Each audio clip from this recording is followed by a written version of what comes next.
Welcome back to iRacing, where last time we had an interesting time to say the least, trying to fight our way out of the rookie class in the Mazda MX-5 and trying to avoid the rookie carnage, which really went well.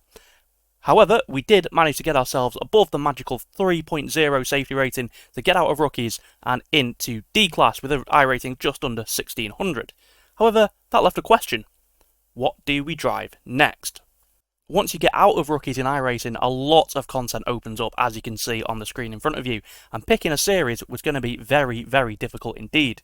But we have picked one, and I also have something very special to show you. But before we get into that, what track are we driving? Well, as you can see on the screen in front of you, this week we are in Road America in America. Now, it looks like a very simple track, a lot of 90-degree corners, a lot of long straights, but it's actually a very, very tricky one, as you're going to see in the race that we have to show you today. Very, very tricky circuit, like I said. I did do 3 races before this. I managed to spin at the same corner in every single one. So, let me tell you, it is definitely a tricky circuit. But what car are we going to be driving around it? Well, let's take a look, shall we? There it is, the official xSmithyx livery. Massive thank you has to be given to Ben Harrison over at LaBroca Sim Racing. Link down in the description and in the card in the top right hand corner. Please go and check him out because he did this fantastic livery for us with our YouTube sponsors, Karma Clothing and Rogue Energy. Also go and check those guys out. And I think it looks absolutely fantastic out on track. And, you know, just to plug Ben a little bit more, do go and check his videos out if you are interested in sim racing, or especially iRacing. He does some fantastic videos that have really helped me out as I've got into iRacing this season. So, big thank you to him, and, you know, I think it looks fantastic, and it's available on Trading Paints if you use that as well. So if you want to run it, feel free. However, let's take a look then at the circuit that we're driving around this week. Like we mentioned, it is Road America, and this, in fact, is my final qualifying of the week, the 4th one I did, and actually the fastest lap I managed to do in the entire week. Now, full disclaimer, this was done before the update to the GT3 cars that happened at the start of 2023, so do bear that in mind when you see the lap time. It is a little bit quick compared to what you can do now, but back then, it was fairly okay. You can see the first 2 corners, 90-degree corners. Very important to get a good exit out of this one, as it leads onto a very long straight and into what is probably the best overtaking point on the circuit as we come down to this very, very heavy braking zone. It's a downhill one, very, very tricky. Looking between the 2 and the 3 boards on the right-hand side, hard on the brakes, using all the track width on the entry and on the exit you're going to see. Really important to maximise the track width there, as it helps you carry a bit more minimum speed up the hill then. Very tricky corner this one. It's so tempting to just carry a bit too much speed into there, and you'll skate straight off the circuit, as you'll probably see in the race in a little bit of time, so watch out for that. A nice flat out kink there, you have to lift a little bit and then into another downhill braking zone. Very, very easy to lose the rear end there, as I found out to my peril. Next up we have the carousel. This is such a tricky corner to absolutely nail, because you just want to plant the throttle, but if you do that you skid straight off the circuit, so you've got to be so patient through there. Run it out to the curb on the exit, and then we are into the kink. This is so sketchy in these cars. You fire the car in, keep it pinned, pray to God that it's going to stick, and it just about does as we come down to Canada Corner, and this is where I managed to spin in 3 separate races. So, yeah, I'm a little bit scared of this corner in this car, because it is very, very sketchy. We do it nicely here in qualifying. Obviously, not much tyre wear at the moment, so nice and easy to do, but as the race goes on, very tricky corner as we go for a flat out kink there towards the final corner. Light on the brakes, maximise the width on the entry, throw the car in, use that curb, and then power your way up to the line. I think it was rather a smooth lap, to be fair, and like I said, this was by far the fastest lap I managed to do during the entire week. We're going to look at the standings in the bottom right. What is it going to be? It was in fact a 205.0, which was enough for P2 at the moment, put us P3, I think it was, by the start of the race, so I was very, very happy with that. But speaking of the start, this is something a little bit different for the channel. Now, obviously in the Mazdas and in usual Formula stuff that I've done, we've done grid starts. However, in the Ferrari Challenge, we have a rolling start. So you can see the safety car peels in, and it's now up to the leader. When is he going to go? There he goes now. We're going to try and go with him and try and get a jump on the car in P2. And you can see we have actually managed to do that. He's alongside us. We're going to have the slipstream from Elias up in front. You see Jan tries to move over to get into the toe there, but we are already there. And we're side by side as we head into turn 1. This is already going to be a bit sketchy. You don't really want to go side by side through here. Little bit of door-to-door contact there as we run a little bit deep into the corner. Park it on the exit though, and we are up into P2. That is already a fantastic start to the race, gaining one position. But I know we are definitely going to struggle to keep Jan behind. Him and Elias in qualifying, you can see we're about 0.3 of a second quicker.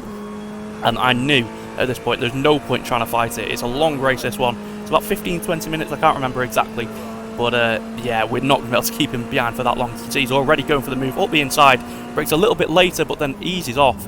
I'm not sure he wanted to go for the move there, but we kept the door open. We're just going to let him go because there's no point trying to fight this. He's much, much quicker, and I'd rather try and focus on getting P3. You can see in the background there, we've got the grey car trying to go up the inside, and it doesn't quite make the move done. He's actually going to lose a position to Christian Pfeffery there for P4, and he's going to be a very important figure as this race plays out, so make sure you stay tuned and keep an eye out for him. But you can already see, we only got overtaken about 3 corners ago. Jan's pulled a second on us already, so on cold tyres, and you know, with my inexperience really in this car compared to these guys, you can see we are definitely a little bit out of our depth in the race. We're already a second behind Jan, like I said, 3.5 seconds behind Elias after just 1 lap. So yeah, a lot of work to be done if I want to be winning races in this Ferrari. You can see very sketchy through there, just about keeping it on the circuit. And yeah, we've got about a second behind to Christian. He is going to be just about in the slipstream.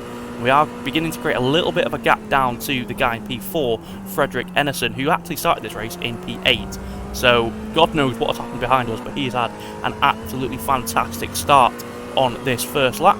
And speaking of the first lap, we are about to come to the end of it. Just 1 more corner to go. And yeah, you can see Elias absolutely gone. Jan has pulled the gap out to about 1.5 seconds. And we've got a little bit of a gap behind. But it wasn't a bad first lap by any means. Kept position, no carnage. No damage or anything like that, so that's definitely something we can be happy with. But we're going to cut ahead now onto lap 3, and you can see Christian is right on the back of us. He's having a little bit of a look at turn 1, not quite close enough, and I'm beginning to suspect Christian might be a little bit quicker than us in this race. You can see we've kept the gap to Jan actually pretty consistent over the second lap. Lost a bit more time to Elias, unfortunately, but Christian is the one we're going to have to focus on because he is looking very eager try and take this P3 and the podium off us in this race. And as we mentioned, coming down this very long straight, like I said in qualifying, the best overtaking spot on the circuit. Is Christian going to go for a move here? He's going to have a little bit of a look, I think, but he's a little bit too far back. He's not going to commit to that one, and we're just going to be able to take our normal line and get away with it. So yeah, we're in a difficult position here. I wanted to be a little bit quicker than I was, but it might be a good thing that we weren't going too quickly, as Elias has found out to his peril there. We've gone a little bit too quickly into that uphill right-hander. Obviously carried too much speed, got on the grass, and he has dropped down to P2. And that is an unforced error, unfortunately. He was winning by about 3 seconds, so God knows what he's done there. Just driving a little bit too fast for his own good, I think, and has run off the circuit. So we're in with a little bit of a chance here for a few corners. He will have dirty tyres, of course, going off onto the grass and the gravel. But yeah, probably by the time it clears up, we're not going to be in with a chance of trying to get past him. He was so quick in qualifying at the start of this race, so just trying to stick with him, see if we can learn something, in fact. And in fact, we are actually going to get the toe down the straight, which is very, very helpful indeed in trying to help us defend against Christian. But it's going to come at a price. As we come into Canada corner on the brakes, we just had way more speed down that straight than usual, and you can see, just couldn't get the car to slow down into there. The brakes just really not working, and we've run extremely wide through there. And yeah, we've lost the draft already to Elias, and has put Christian right on the back of us. You see, we lost about half a second, in fact, through that one corner, and then we get a huge drift in the final corner, turned in way too early there, so we're going to have to go defensive straight away. We got stuck on the curb, induced a bit of oversteer, and we got a very bad run. So Christian has the slipstream and a run on us, so this is going to be difficult to defend down into turn 1. He's in the slipstream, keeping it to the right hand side, force him to go the long way around because you can't really do it at turn 1. Not much of a braking zone.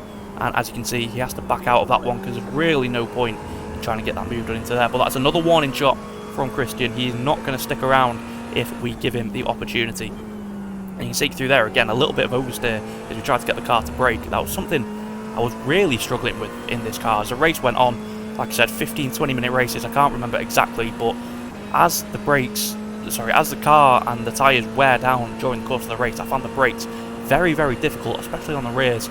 Locking up an awful lot, so it's something I do need to keep an eye on.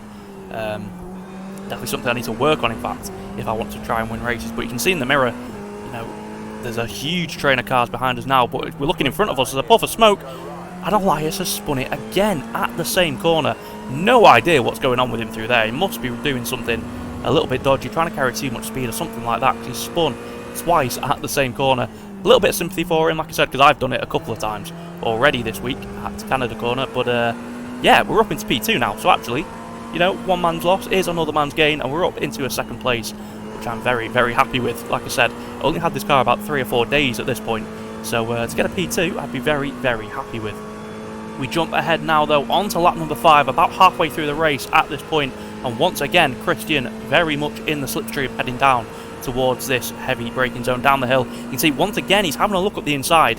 He didn't really go for the move, but it did just enough to put me off there, miss the apex, and then get a huge snap of oversteer on the exit. So he's going to try and go around the outside here. We're going to have to go defensive. He brakes much later, he gets the car actually in front of us, but we do have a better line. Going to cut him off on the exit, so we can't try and hold it around the outside of us there. But another warning shot that Christian, definitely the quicker driver in this one, and you can see if you look in the mirror up at the top, we have got an absolute train of cars behind us coming through that corner. You can see 1, 2, 3, 4, maybe about 6 cars in fact, just stuck in this train. We are very much a cork in the bottle in this one, but we're doing just enough to keep them behind. No dodgy moves so far, but I think, you know, we're doing pretty well, soaking up the pressure, like I said, halfway through the race now. And yeah, it's only going to get more difficult from here though, because the tyres are going to wear out, and like I said, that is what I really struggled with this week with this car, is getting used to these longer runs. Like I said, much longer than the Mazda races, much more tyre wear as well, due to how much grip these cars have. And we're really going to have to try and keep it careful. You can see under braking, especially into that corner, because I was so scared of it by this point, that we're losing 2 or 3 tenths just in the braking zone, because I'm having to brake so early just to keep the car under control. And yeah, it's definitely going to give Christian an opportunity, I think, at some point. We come around the final corner once again, the absolute human centipede of cars behind us snaking the way as we go on to start lap number 6. And this is where the race is going to get a little bit spicy, ladies and gentlemen. Once again, Christian is in the slipstream going down the main straight. Probably not going to go for a move into turn 1. There's not really enough of a braking zone down here. It is very, very short stab on the brake and turn in. So you can see he sits behind us. And he's going to try and set up, I think, once again for another run down that long straight. So we need to get a very good exit out of this corner. Can we do it? No, we can't. We get a little bit of oversteer mid-corner. It pushes us wide. We miss the apex completely. And Christian now is right on our rear ends. We're going to keep the car to the left-hand side. Make it clear very, very early that he has to go around the outside if he wants to make this move done. He is alongside us now into the braking zone, so we're going to have to leave him a bit of space. What is going to happen, though, in the braking zone? A little bit of contact there. We bang wheels. We've gone deep into the corner, and we've got a car going deep in the mirror. Christian's actually been spun around there. And oh my god, what on earth has just happened? We're going to have to look at a replay, because that was a very, very spicy incident indeed. And you can see, I'm going to hold my hands up. I think this is on me. I moved, didn't really move, but sort of drifted over in the braking zone a little bit to the right. I was expecting him to go onto the curb, which is a usual braking line through there. And yeah, we just make a bit of contact and we go straight on. From the off-board shot, though, even more chaotic. You see, there's the contact between us. The black car in the background absolutely yeets it into the corner. Christian avoids him, but he gets tagged by one of the cars behind. And he's round, and we are somehow still in P2 in this race. But like I said, going to hold my hands up completely. I think that was probably on me. Just not being quite aware going into that braking zone that he was trying to take a slightly different line to the one that I take.